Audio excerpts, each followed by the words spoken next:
Assalamualaikum dan salam sejahtera. Anda sedang menonton Analisis Awani bersama saya Zulfitri Yusof. Baru-baru ini Perdana Menteri Datuk Seri Najib Tun Razak baru saja mengumumkan penerima 15 orang penerima di bawah skim usahawan permulaan Bumi Putra Superb yang menerima grant buat musim kedua, iaitu BizPitch buat musim kedua, dan mereka ini terdiri daripada pelbagai latar belakang, kebanyakannya daripada usahawan-usahawan muda.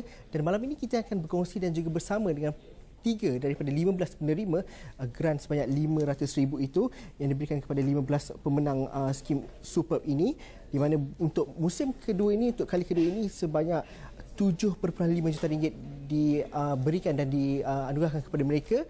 Dan kita nak tahu apakah bisnes ataupun apakah jenis perniagaan yang dilakukan oleh mereka, cabaran mereka sebelum ini, dan bagaimana skim sebegini dapat memberikan lonjakan kepada mereka dalam pelbagai aspek. Itu yang kita akan bincangkan dan juga kita kongsikan bersama dengan 3 orang penerima grant RM500,000 itu. Saya perkenalkan, di sebelah kiri saya Hani Ezra Hussein, merupakan pengasas bersama PH Petro Sdn Bhd. Hakim Al-Basrawi Yusof, merupakan pengasas Make Space Labs Sdn Bhd. Terima kasih kerana bersama kami malam ini. Dan turut bersama kita ialah Arshan Ismail, pengasas 137 Tech Sdn Bhd. Dan mungkin kita dapat mulakan, sebelum kita cerita mengenai business model, sebelum kita bercerita mengenai bagaimana Superb memberikan lonjakan dan sebagainya, mungkin kita dapat fahami keunikan dan juga kelainan perniagaan dan juga business model yang anda lakukan untuk BizPitch musim kedua ini, kerana akhirnya nanti apa yang cuba dilakukan dan cuba dihajatkan melalui Superb dan juga Teraju, supaya usahawan-usahawan Bumi Putra memiliki bisnes dan juga memiliki idea-idea yang sama standing dengan di peringkat global. Mungkin kita dapat mulakan dengan Hani dulu, bagaimana? Okay. Terima kasih Cik Zul untuk hari ini. Saya berada dalam bidang industri pengekstrakan minyak. Ya. Teknologi ini dapat mengeluarkan minyak daripada, we call it hard to reach places. Batu, reservoir yang kat dalam tu, sebenarnya minyak tu dia bukan bertakung dalam perigi, dia dalam batu. So chemical kita dan teknologi kita boleh mengeluarkan minyak sebanyak mungkin. Sebab teknologi yang you nampak sekarang, typical way of kita nak keluarkan minyak tu boleh keluar dalam 20-30% sahaja. So balance 60-70% tu, you need to find the right method tu. So I believe this technology is very different, very niche, and I think probably itulah yang dapat Dan dalam proses ini juga anda ada proses pitching bersama dengan mentor dan juga beberapa corporate dan juga coach di situ. Dalam bidang yang begitu terperinci dan juga niche yang sebegitu, bidang-bidang baru, teknologi-teknologi baru seperti ini, sukar untuk meyakinkan angel dan juga meyakinkan pelabur dan sebagainya. Superb datang dan ini adalah salah satu platform dan mungkin satu pencetus untuk memudahkan lagi. Betul. Tapi sebelum adanya Superb dan juga selepas adanya, bagaimana kita melihat keadaan itu, khususnya bagi usahawan dengan teknologi baru yang mungkin memerlukan impak dan juga pelaburan yang besar juga dalam masa sama? Betul. Sebelum kita sampai ke tahap Superb ni, ya kita dah develop company nak dekat 2 tahun. Kita dah biasa buat pitching to banks, investors, you name it. So kita dah biasa, and betul, as you say, it's not easy nak dapat convincekan dia orang ni, especially orang yang tak tahu latar belakang oil and gas, yang tak tahu tapi dia ada duit. So from there kita cari the best method, and then it's all about what is in for them, what is the value. Kita kena explain macam mana market is going to benefit from this. So from there kita belajar, kita study. So bila kita dapat masuk pertandingan Superb ni, strengthenkan lagi kita punya presentasi untuk convince the team, judge and expert in the industry to buy in our idea. Hakim, bagaimana Superb membantu, atau dalam masa yang sama korang sebenarnya dah ada credibility sendiri, dah ada partnership dan juga ada networking sendiri? Kerana macam orang muda, orang macam Hakim, kita rasa macam gamble untuk melakukan segala-galanya dalam masa yang sama. Tapi dalam masa yang sama kita perlu juga inisiatif dan juga perlu juga satu jaminan dalam bentuk grant yang sebegini untuk jangka masa panjang. Jadi Hakim sendiri pandangan, mungkin perspektif itu berbeza sikit. Dan apa yang Hakim lakukan sebenarnya untuk melayakkan untuk sebagai penerima Superb kali ini? Firstly, thank you Zul for having me over, and I'm not as young as I look, unfortunately. I've actually been involved in startups and entrepreneurship dalam bidang keusahawan ni dah lebih 7 tahun lah. So I've tried out a few different companies. I've failed some, I've sold some. I've learned. And satu benda yang saya belajar adalah ni lah. Orang tak nakkan idea yang bernas. Itu tidak mencukupi. Dan throughout the training dekat Superb ni, I feel dia membantu saya mengasah bukan sahaja idea, tetapi juga bukti yang menyokong idea ni. Bukti, kita ada 5 minit untuk membentangkan hujah kami. Dan dalam 5 minit ni, there are so many things that we want to talk about. There's so many things that could be good, right? So, the Superb training session, I believe, single-handedly, dia memfokuskan naratif kami. We take the most important things and we present them. In my case, the most important thing would be my biggest customer is a Fortune 500 company. Mungkin boleh share sikit kerana benchmark ataupun apa yang dah dilakukan sebelum Superb itu mungkin memudahkan untuk melayakkan diri. Kerana akhirnya nanti Superb bukanlah satu inisiatif yang untuk membantu untuk melonjakkan sahaja, tapi syarikat-syarikat permulaan yang sudah ada kejayaan dan sudah ada idea dan juga ada track record yang bagus. Ini yang akan sustain untuk jangka masa panjang. Hakim, bagaimana? I look at Superb's investment like rocket fuel. The purpose of Superb investment is not to make me enough money so I can buy a car in the next 6 to 12 months. The purpose of this thing is I'm already doing business. Apa you buat sebelum ni? Okay. Story that. So I build an application that helps lobster farmers monitor the health of their lobsters. Lobster, udang karang, so udang galah, udang karang. So these lobsters, they mahal. It takes 12 months to mature, and one lobster costs RM400. So a lobster that dies and makes other lobsters sick is a very big danger to the farm. We help prevent that. Okay. Katanya sebelum digunakan aplikasi itu untuk lobster, aplikasi itu digunakan untuk perkara lain. Tapi mungkin ada cerita di sebaliknya. Tapi itu kita bagi peluang ke Hakim untuk simpan dan juga kongsi dengan kita selepas ini. Ashan juga akan bersama kita untuk bercerita mengenai aplikasi dan juga apa yang dilakukannya. Kerana dalam musim pertama tidak berjaya, tapi kali ini dapat terpilih sebagai salah seorang penerima. Kita simpan dulu cerita itu kerana kita nak berhenti rehat seketika dahulu. Kita jumpa lagi dalam analisis awal ini selepas ini.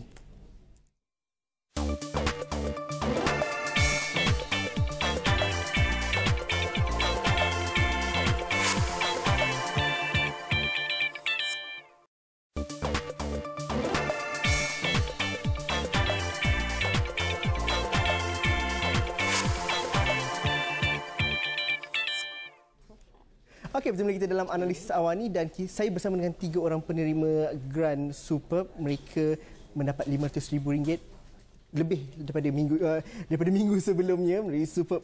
Dan Ashan, bagaimana kita melihat dan juga nak mengetahui apa yang dimaksudkan sebagai voucher.com itu sendiri? Kerana kalau dilihat kepada video yang dimuat naik dan saya stalk YouTube sendiri, ada dimuat naikkan bahawa dalam pengimbasan dan juga jenis pengiklanan dengan cara yang baru. Mungkin boleh kenalkan kepada kami apakah bentuk aplikasi ataupun perniagaan yang dilakukan oleh Ashan sehingga melayakkan untuk sebagai salah seorang penerima skim Superb ini. Okay, kita buat aplikasi bernama Voucher. Macam voucher lah, B-A-U-C-R ejaan dia. Banyak orang confuse voucher ke voucher ke kan, kita ejaan dia. So Voucher ialah aplikasi yang macam dia sistem dalam English lah, dia is a hyperlocal interactive advertising platform. So macam you boleh iklankan kat orang yang ada dekat sekeliling you. So contohnya lah macam kedai yang nak panggil customer yang ada dekat sekeliling dia, dia boleh guna aplikasi kami untuk push notification kepada orang yang semua ada smartphone dalam lingkungan radius kedai dia tu. So contohnya ada orang lalu dekat tepi kedai Starbucks ke apa, dia boleh push message kata, oh datanglah masuk, kita ada kopi baru hari ini. Macam tu aplikasi kita. So kita buat new kind of interactive advertisement lah. So kalau you jalan dalam contohnya supermarket kan, you lalu dekat bahagian Maggi akan kata, oh kita ada beli 5 pack 1 pack free hari ini, dia akan keluar notification kat phone kita. Tu kalau kita lalu dekat bahagian ikan pula, dia kata oh ada promosi baru dan semua. Mungkin berapa lama sudah memulakan perkara ini, idea ini, dan bagaimana ianya berubah mengikut pasaran ataupun perubahan semasa. Kerana teknologi berkembang dan juga berubah dalam masa, dulu kita kata 6 bulan tapi sekarang 3 bulan ataupun beberapa minggu sudah berubah. Dan juga trend di kalangan pengguna juga penting untuk kita memastikan bahawa idea dan juga teknologi itu sesuai dengan kapasiti dan juga kemahuan pengguna pada hari ini. Bagaimana? Kita mulakan dalam 9 bulan dululah. Time tu kita pakai GPS sahaja. So bila kita cakap pasal GPS, dalam kedai kita tak ada GPS tau. So problem sikit nak buat benda-benda ni. So recently dalam 3 bulan lepas Apple ada introduce teknologi baru nama dia iBeacon. So iBeacon ni allow kita nak buat indoor mapping sekarang ni. So dia ada setiap device tu kita boleh letak dekat setiap corner dalam shopping mall tu, so kita boleh buat indoor GPS. So kita dah adopt teknologi tu dalam kita punya application sekarang ni lah. So itu yang membuatkan kita sekarang boleh maju ke depan lagi. So perubahan teknologi ni telah memberi advantage pada kita jugalah. Pernah bersama dalam BIS pitch pada musim yang pertama tidak berjaya sebagai salah seorang penerima RM500,000, tapi kini dapat terpilih untuk musim kedua. Jadi bagaimana dalam proses itu, kerana saya bersama dengan Encik Bastari sebelum ni, kita berkata bahawa ini bukanlah satu proses yang dapat grant lupakan sahaja, terus tinggalkan begitu, ataupun tidak berjaya anda kena cuba dengan peluang-peluang lain, tapi ini adalah satu skim yang berterusan. Latihan secara berterusan. Mungkin kita boleh kongsikan sikit bagaimana? So dalam season 1 dulu, semasa saya di Superb season 1, saya bawa produk lain. So after dah sampai ke final and pitch and dapat feedback daripada semua orang, mungkin produk tu tak sesuai untuk mendapatkan Superb Grant RM500,000 ni. So untuk second season tu actually saya datang dengan produk baru. So dia approach baru, and then coach pun tolong kita, coach Superb semua bagus, dia orang tolong kita give a different perspective of how people see our product semua kan, and then kita model lah from there. So that's why in season 2 tu I actually come dengan different project, totally different project. So that's why boleh menang lah rasanya. Sama juga dengan Hakim, katanya aplikasi yang dilakukan untuk udang kara, udang galah dan sebagainya adalah berbeza sebelum ini, dan ianya tujuannya lain tapi kesesuaiannya adalah lain pada hari ini. Dan akhirnya mungkin cerita dulu bagaimana? Cerita pendek dia adalah aplikasi ni adalah digunakan untuk monitoring benda. Jadi apa yang dimonitorkan tu adalah question mark lah. The first thing that we were monitoring was social organizations, how they spend their grant money, how they spend their investments, so to make sure that they are honest. But upon a conversation, kami just teh tarik as always. A friend of mine had a problem. We want to monitor lobsters, Hakim. We have no idea how. One thing led to another. Tada! Dan ini mungkin kita boleh bincangkan secara bersama, kerana untuk syarikat startup dan juga untuk usahawan pada hari ini, ekosistemnya sudah berbeza, dan di mana kita mungkin ada idea yang bagus, kita mungkin ada produk yang bagus, tapi kalau tidak disesuaikan untuk keperluan semasa dan juga ada cara tertentu untuk mendapatkan pelabur untuk masuk dalam melabur, itu yang diperlukan pada hari ini. Pandangan Hani bagaimana? Ya, betul. Itu sangat tepat kerana kita kena ikut peredaran zaman. Kalau kita ada good idea tapi benda tu dah tak valid lagi sekarang, tak boleh. Macam sekarang, for example dalam Malaysia ni, those days, masa good days, kita punya produksi minyak tinggi dalam 600,000 barrel per day. Lepas tu dah decline, turun. Dan orang tak peduli pun teknologi baru untuk yang... Ada orang duk kata, minyak kita tinggal lagi 15 tahun, tinggal 20 tahun. So, what happens next? That's it, finish. So, kita kena usaha lah. Ada tak cara lain nak keluarkan minyak? So, that's how we came up with this technology and able to actually lagi menolong untuk memanjangkan lagi kita punya pengekstrakan minyak. So, daripada 20 tahun mungkin yang tinggal, kita boleh panjangkan lagi dia 40 tahun untuk industri minyak di Malaysia. Sebab kita punya quality minyak is very good. Kita export kan keluar. So that's why kita kena cuba usaha untuk menjanakan kita punya industri own economy. Okey, saya nak pergi berhenti rehat seketika dahulu, tapi ketika mereka adalah bukti bahawa sentiasa adapt ataupun sesuaikan diri dengan keadaan semasa dan juga keperluan semasa, dan itu tidak akan jadi anda bertiga juga terlibat dengan inovasi-inovasi baru, perkara-perkara baru, dan cara untuk mendapatkan pelaburan dalam inovasi baru ini sebenarnya sukar, bukan saja di Malaysia, bukan saja untuk Bumi-Putra, tapi secara keseluruhannya mungkin agak sukar kalau tidak kena gayanya. Tapi bagaimana usahawan dapat mengatasi kesukaran itu mungkin kita kongsikan bersama mereka selepas ini. Kita berhenti rehat seketika dahulu.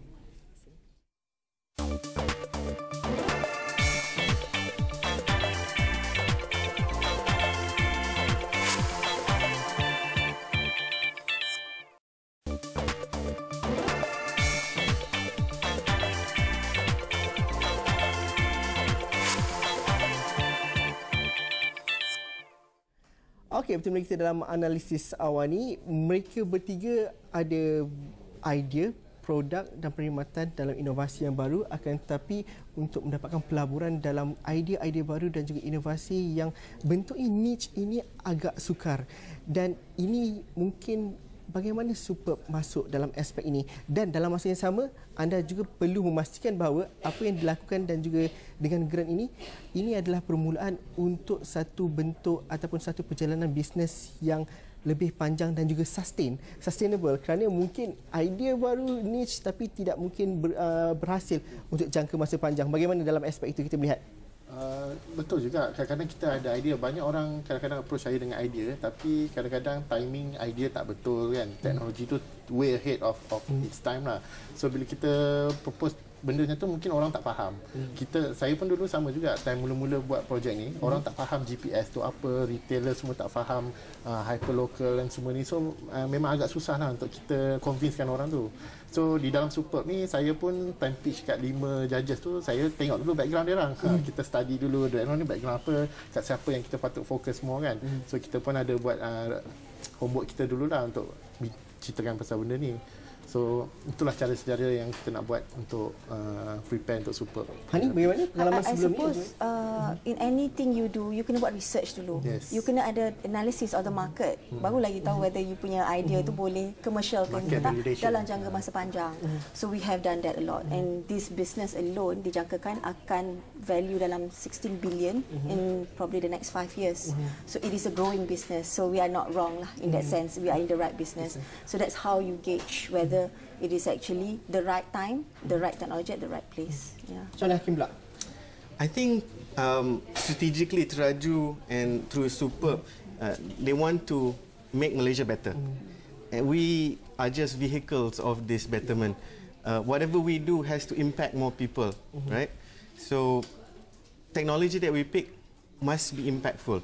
For example, my technology gets 12,000 jobs over the next 6 years. And it facilitates that. So when we were talking to Teraju, when we were talking about Superb, I think these are the things that interested them, even though this was a niche business. We had a validated product because we have a customer, and we know where we're going with this. So we're not going to just spend the money on hair products. Dan bagaimana kalau kita melihat bahawa macam tadi Hakim menyebut mengenai impact, dan dalam Teraju untuk jangka masa panjang juga Teraju ada matlamat yang tersendiri, dan sudah pasti untuk mengisi matlamat itu kita perlukan lebih ramai lagi usahawan, kita perlu lebih ramai lagi mereka yang bukan punya saja idea tapi mampu untuk daya saing bukan saja di Malaysia untuk 500,000 itu tapi untuk ke peringkat global. Dan hari ini banyak prasarana dan juga kemudahan yang disediakan, tapi mungkin kita perlu lebih ramai lagi mereka yang perlu berdaya saing dalam pelbagai bidang ini. Bagaimana anda contohnya mampu memberikan impact dan juga orang kata inspirasi kepada mereka yang lain untuk turut serta dan juga untuk lebih berani untuk dengan idea-idea dan juga business model yang tersendiri? Bagaimana? Hakim mungkin boleh mulakan dulu. I'm going to start with failure. I think the idea of failing is very foreign to Malaysians. So let me be a champion of failure. I failed so many times and I'm still standing. So if I succeed, if I fail, it's just another phase. I hope that in a weird way inspires people. Hani, bagaimana kita nak memastikan bahawa ramai lagi sebenarnya yang berpotensi dekat Malaysia, usahawan ramai lagi yang berpotensi dengan bidang masing-masing, dan bagaimana untuk memastikan bahawa anda juga mampu memberikan satu benchmark yang tertentu, kerana ini adalah permulaan kalau dilihat kepada usaha Teraju dan juga daripada usaha Superb itu sendiri. Bagaimana untuk jangka masa panjang, apa lagi kapasiti yang yang mungkin boleh dibantu ataupun diperlukan seperti usahawan seperti anda? Satu, perasaan cekal kena ada dalam setiap entrepreneur ni. Orang kata you kena cekal, just like what Hakim just mentioned. Kita fail, kita tak boleh cepat give up, kita akan ada lagi peluang lain. So lagi pula dalam bisnes, kalau you tengok pemenang perempuan, alhamdulillah saya seorang yang dapat. So nak mengatakan tak ada wanita di luar sana banyak entrepreneur, cuma maybe idea tu more to the masses. So kita nakkan lagi persaingan dari kumpulan-kumpulan wanita yang boleh dapat keluarkan idea yang different or that is competitive berdaya saing dengan kawan-kawan lelaki yang lain. Sebenarnya ada banyak di luar sana, cuma mereka perlukan problem motivasi. Hopefully I dapat create that semangat lah, membakar semangat untuk wanita-wanita lain di luar sana untuk cuba dengan Superb, sebab selalunya kita selalu banyak idea tapi kita tak cukup modal. So inilah satu peluang Superb yang telah bagi pada kita, yang kita betul-betul bersyukur, berterima kasih untuk dapat tolong startup company macam kami lah. Ashan, bagaimana pula? Itulah, saya rasa macam jangan takutlah kalau nak jadi entrepreneur lah. Selalu kawan-kawan saya kata, oh tak ada duit, tak ada grant semua kan. Just do it. Kan? You ada idea, just try to execute it. Don't be afraid. Selalu orang macam, oh sebab kita tak dapat grant macam ni kita nak start ni semua kan. You find a way. Dia dah feel dapat grant sekali dah macam tak nak try. It's not about grant. You kena cuba macam-macam cara lain lah nak dapat duit. Find a way to pitch kat orang lain ke, dekat individual ke, you cuba. It's not all about. Saya ada lebih kurang 1 minit setengah tapi mungkin kita nak tengok bagaimana kita melihat anda bertiga untuk tempoh 5 tahun akan datang, jangka masa panjang. Bagaimana, apa perancangan selepas ini yang mahu dilakukan Ashan? Kita orang memang ada banyak produk pipeline in our company lah. So voucher ni is one of them lah. So we are going to use the whole grant untuk this voucher project lah to take it forward lah. But on top of that, once we get this up and running, we definitely proceed with projek-projek kita yang lain lah. Kita ada Bitcoin lah, kita ada e-commerce lagi, macam-macam lagi lah. So that's our step moving forward lah. Hani, bagaimana? I'm more market expansion. Alhamdulillah, we managed to also penetrate Brunei market. They are facing the same problem. Lepas raya, insyaAllah dapat start kerja kat sana. Middle East. So we are more of market expansion as well as introducing very niche technology juga in the pipeline. Hakim, bagaimana? Building more interesting applications. Contohnya apa yang kita boleh tunggu daripada Hakim lepas ni? I dengan Hakim selalu duduk sembang-sembang, kita banyak idea. Kan? Idea yang orang tunggu dan juga mahukan dalam tempoh mungkin setengah tahun ataupun setahun akan datang. My focus for the next 5 years for this would be the aquaculture industry. It's an industry yang teknologi sangat berkurangan di sana. Kita macam agriculture tak boleh fikir kan? Exactly. Satu lagi industri yang you should look at is the Bitcoin technology. You pernah dengar pasal Bitcoin kan? So that's another new thing that everyone should get into also lah. Dan mungkin kita kena jemput anda semua dalam tempoh 3 bulan atau 6 bulan. Kita ada kisah-kisah kejayaan yang mungkin boleh kongsikan bersama kita. Kita mungkin boleh duduk lagi dalam meja yang sama di Analisis Awani. Sekian saja Analisis Awani. Terima kasih kepada anda tiga. Tahniah atas penerimaan grant. Terima kasih kepada anda yang menonton. Teruskan bersama kami di Astro Awani di astrawani.com untuk perkembangan berita sangat emergency, khususnya dengan perkembangan Nahas MH17, dan juga anda boleh teruskan bersama kami di Facebook atau Twitter Astro Awani. Sekian saja Analisis Awani untuk malam ini. Kita jumpa lagi malam esok. Okey, terima kasih banyak.